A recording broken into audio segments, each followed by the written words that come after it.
Well, welcome back, everyone. Today we are raising awareness about mental health. And here to help us with that is Micah Sobota. He's the assistant professor of pharmacy practice at the University of Findlay. So welcome, Micah.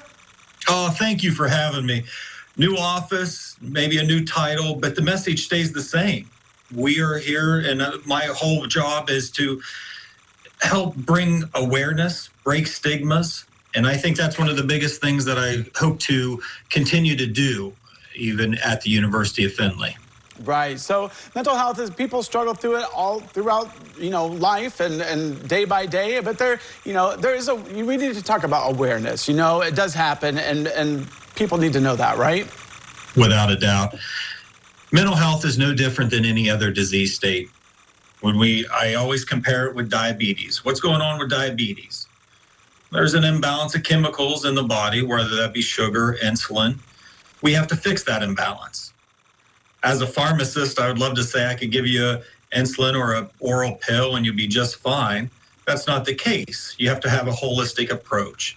Mental health is no different. Mental health, yes, there is medications to help, but we have to get a holistic approach. Counseling, psychotherapy, change behavior, just like diabetes in that instance.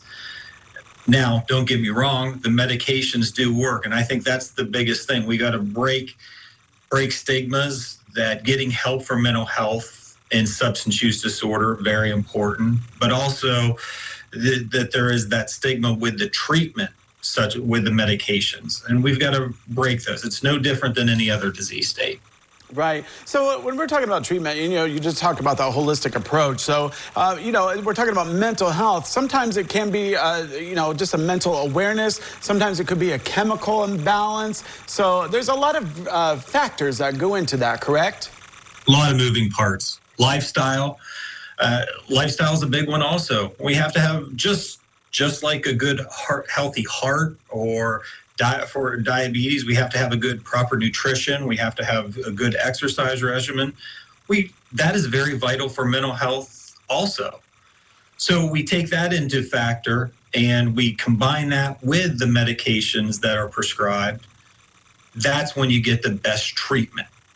And those medications, again, very vital. We've got to make sure that we keep taking it because just like any other disease state, when I have a cough or a cold and I'm prescribed an antibiotic for 14 days, I start feeling better after 5 days. I probably I'm the worst one to even say this, but you're like, oh, I forget to take my medicine. I'm feeling better.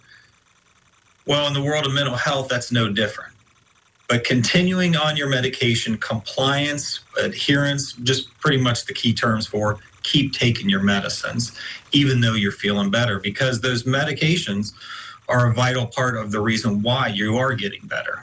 Right. And so, expanding on that, but you also want to do other factors with that, like you mentioned, therapy and whatnot. I guess I could compare it to a person that's trying to lose weight and, they might be taking GLP-1 pill or shots or whatever, but they still have to eat healthy and exercise, right? Oh, there's no magic pill.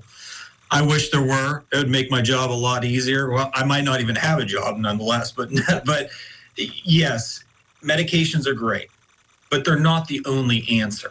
You've got to combine them with the psychotherapy, the counseling, the coping skills. And then you've got to combine those with the lifestyle modifications, the appropriate diet. When you add all those together, the medications, the counseling, then the lifestyle modifications, put them together, that's when you see your best bang for your buck. That's the best treatment. Right. And for those that are struggling with mental health out there, someone like you've dealt with mental health, helping people with mental health issues for many, many years. What do you recommend? Do not be afraid.